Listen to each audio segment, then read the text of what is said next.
Oke, anak-anakku, sekarang kita masuk ya materi mengenai dinamika rotasi dan kesetimbangan benda tegar.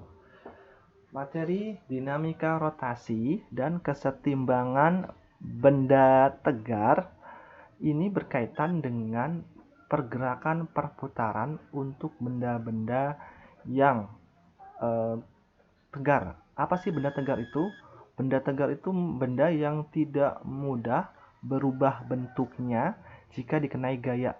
Contoh yang tergolong ke dalam benda tegar itu adalah besi, baja. Karena kan baja tuh kalau dipukul tidak berubah bentuknya sama kita. Dan juga kalau besi kita pukul juga sama, dia tidak berubah bentuknya. Maka dikatakan besi dan baja tergolong ke dalam benda tegar. Nah, yang akan kita pelajari di sini adalah dinamika rotasi. Rotasi kan perputaran, berarti pergerakan perputaran untuk benda tegar dan juga keseimbangannya. Nah, oke, apa aja sih materi untuk dinamika rotasi? Yang pertama yang akan kita pelajari adalah momen gaya.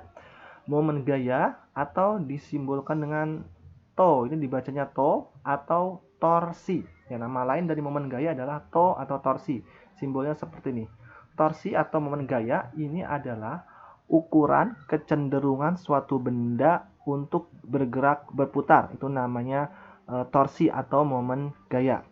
Di sini misalkan ada sebuah paku ya, atau sebuah mur akan dibuka dengan menggunakan kunci Inggris seperti ini, ditarik dengan gaya tertentu yang jarak dari sumbu rotasinya ya terhadap titik tangkap gayanya itu adalah R. Dikenai gaya tegak lurus sebesar F. Nah, dari sini kalau kita tarik gaya, maka nanti ke arah bawah, perputaran terhadap porosnya, ini arah perputarannya akan searah dengan perputaran jarum jam. Ya, arahnya jadi searah dengan perputaran jarum jam. Nah, untuk menghitung momen gayanya atau torsi, kita bisa menggunakan rumus torsi sama dengan F dikali dengan R dikali dengan sin alfa. Di mana torsi atau to itu adalah momen gaya, satuannya Newton meter. F-nya ini adalah besar gayanya dalam satuan Newton. Kemudian R di sini adalah jarak ya dalam satuan meter. Alfanya itu sudut antara gaya dengan lengan gayanya. Jadi nanti kalau ini kan sudutnya dia 90 derajat, tapi nanti ada gaya yang miring. Ini nanti diketahui nih besar sudutnya berapa derajatnya.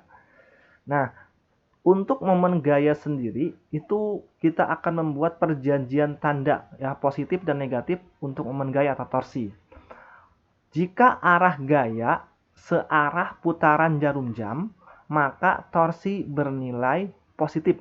Ingat ya, jadi kalau ada arah gayanya searah putaran jarum jam terhadap porosnya, maka nilainya positif.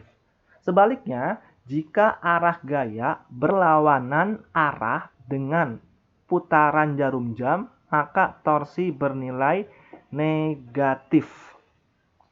Nah, ini untuk melihatnya saya tampilkan gambarnya seperti ini. Jadi di sini ada sebuah gaya sebesar F, kemudian ditarik ya dengan ada titik A ya, ini sebagai poros, titik A-nya sebagai poros. Kemudian ada gaya sebesar F bekerja pada titik A.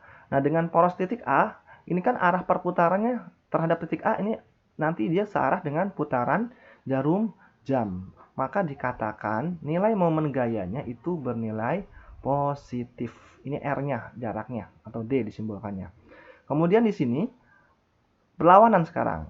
Ini titik A, porosnya titik A, kemudian ini titik tangkap gayanya.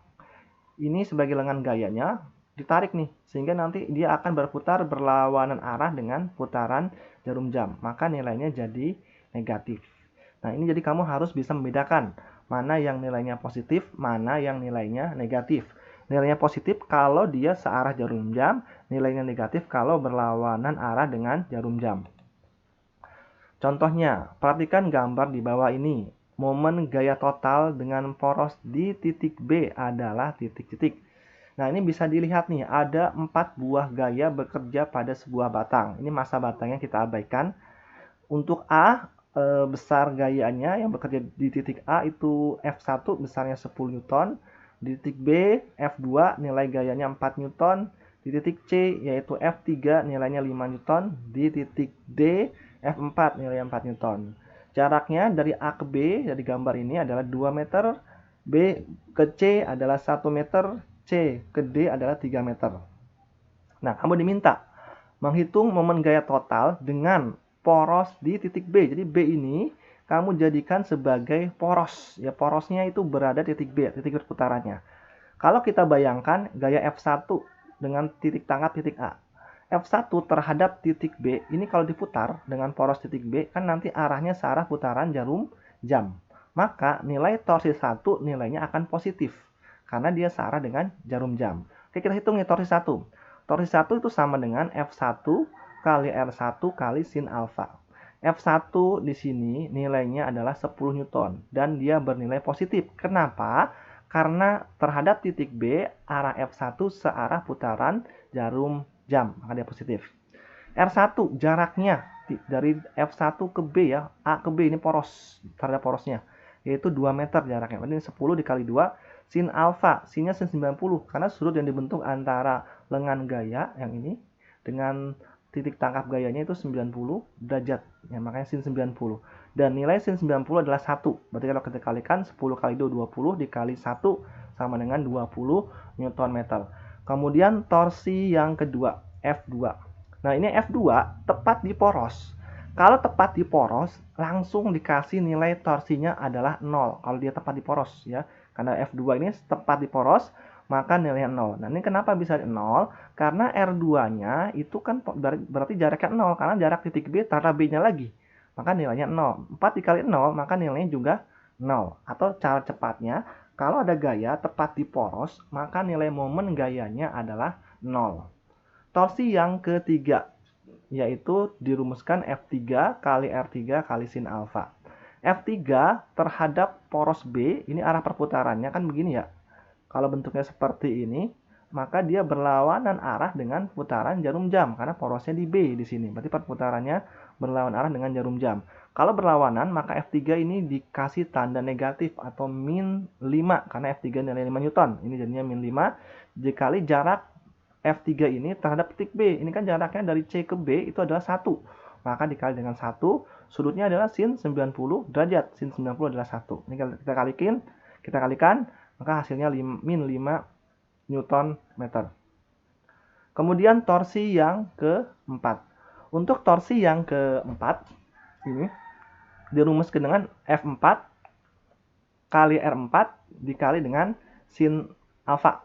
Ya. F4 kali R4 kali sin alfa. F4-nya terhadap titik B, ini kan kalau diputar, perputarannya dia searah dengan putaran jarum jam. Maka nilainya adalah positif. Jarak R4 itu dari titik tangkap gayanya D ini sampai porosnya B. Berarti dari sini ke sini 3 meter, dari sini ke sini 1 meter, totalnya jadi 4 meter. Sehingga jarak D ke B itu 4, dikalikan 4 dikali 4, sudutnya di sini dia tegak lurus ternyata, berarti sin 90. Berarti 4 kali 4 16, dikali 1 16 Newton meter.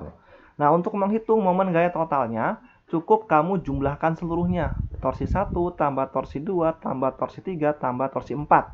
Torsi 1 tadi 20, torsi 2-nya 0, torsi 3 minus 5, torsi 4 16. Jadi kalau kita jumlahkan seluruhnya akan didapatkan 31 Nm atau N itu Newton, M-nya meter. Jadi torsi totalnya adalah 31 Newton meter. Nah, contoh berikutnya. Di sini ada sebuah batang AC dengan poros di titik A. Nah, bekerja dua buah gaya. Gaya pertama yaitu 20 Newton dengan sudutnya 60 derajat ya untuk F1 terhadap lengan gayanya 60 derajat. F2 maksudnya nilainya 12 Newton dengan sudutnya 60 derajat. Nah, berapa momen gaya total jika porosnya itu ada di titik A dan titik B ini berada di tengah-tengah? Ya, titik B-nya berada di tengah-tengah. Jarak A sampai C ini diketahui adalah 4 meter. Karena dia B-nya tengah kan berarti dibagi 2 aja kan. AB-nya 2 meter, BC-nya juga 2 meter. Oke, kita hitung ya. Karena cuma ada 2 gaya, maka ada 2 torsi di situ. Torsi 1 rumusnya F1 kali R1 sin alfa. F1 besarnya 20 Newton terhadap poros A. Dia ternyata searah putaran jarum jam. Maka nilainya menjadi positif. Jadi kita tulis F1-nya 20. Jaraknya R1 C ke titik A, ini C ke A itu adalah 4 ya, 4 meter. Tadi sudah dihitung ya, AC itu 4 meter. Maka 4 dikali sudutnya jangan lupa sin 60. Sin 60 adalah setengah akar 3. Nah, kalau kita kalikan 20 kali 4 80 dikali setengah akar 3, jadinya 40 akar 3 Newton meter torsi 1. Torsi yang kedua itu F2 terhadap titik A. F2 terhadap titik A itu dia ternyata berlawanan arah dengan putaran jarum jam. Maka nilai F2-nya dikasih tanda negatif atau minus 12. Jaraknya B ke A itu adalah 2 meter. Ya, tadi kan B itu tengah-tengah ya. Jadi B ke A itu 2 meter. Dikali sudutnya sin 60. Sin 60 di setengah akar 3. Nah, ini kalau kita kalikan lagi, min 12 kali 2 kan min 24 dikali setengah akar 3. Jadinya min 12 akar 3 Newton meter. Nah, untuk momen gaya totalnya itu cukup kamu jumlahkan, yaitu torsi 1 ditambah torsi 2. Sehingga akan didapatkan 40 akar 3 ditambah min 12 akar 3, yaitu 28 akar 3 Newton. Nah, berikutnya mengenai momen inersia. Momen inersia ini berkaitan dengan ukuran massa untuk benda yang berputar. Nah, massa benda yang berputar itu kita sebut sebagai momen inersia, disimbolkan dengan I seperti ini, I besar. Nah, kalau di sini dari gambarnya bisa dilihat ya, ini ada sebuah massa M diputar dengan poros sumbu putarnya yang ini. Ya, jarak porosnya ke benda bermassa M adalah R. Nah, maka momen inersia itu bisa dihitung menggunakan persamaan I sama dengan M kali R pangkat 2. Dengan M-nya massa, R-nya adalah jaraknya. Nah, momen inersia ini nanti satuannya dalam kilogram meter kuadrat. Ya, M-nya adalah massa partikel, satuannya kilogram, R-nya jarak partikel dari sumbu rotasi, jarak satuannya adalah meter. Nah, di sini ada tabel untuk momen inersia pada benda-benda pejal. Ini ada silinder apa nih?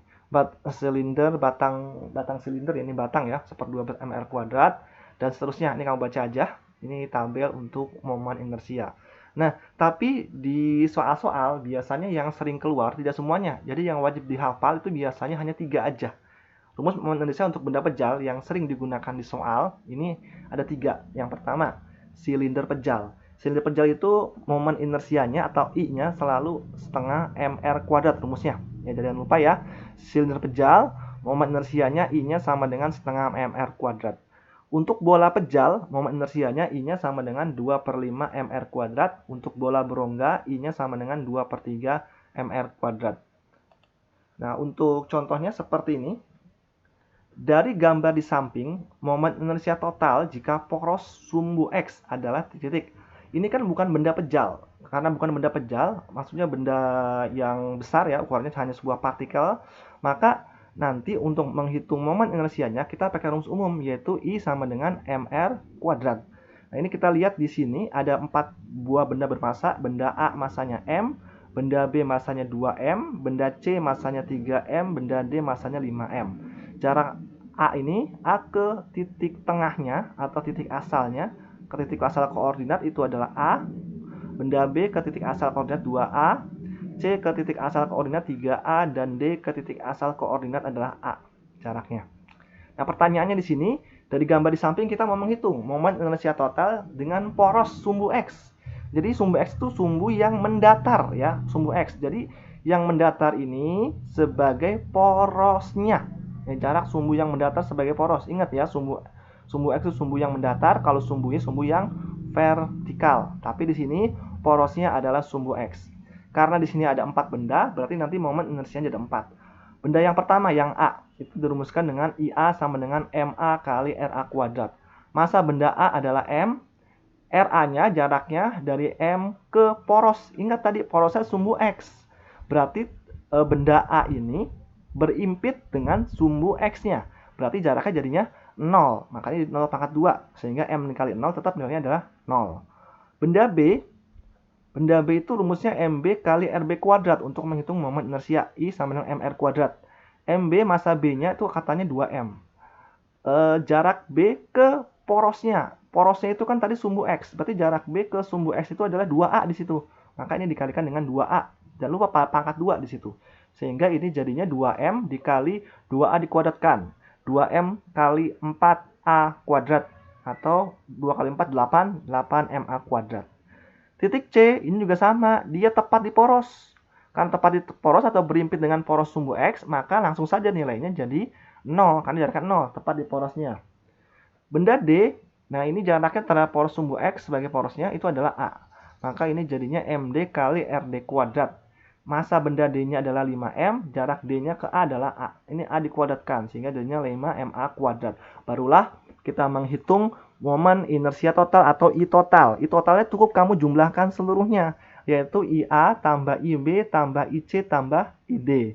Sehingga IA itu tadi nilainya adalah 0, IB 8MA kuadrat, IC 0, ID 5MA kuadrat. Kalau kita jumlahkan seluruhnya, maka akan didapatkan 13MA kuadrat.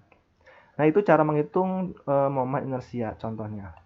Oke, materinya sampai sini dulu. Nanti dilanjutkan untuk minggu depan mengenai energi kinetik rotasi dan juga hukum Newton dinamika rotasi. Oke, cukup sekian. Wassalamualaikum warahmatullahi wabarakatuh.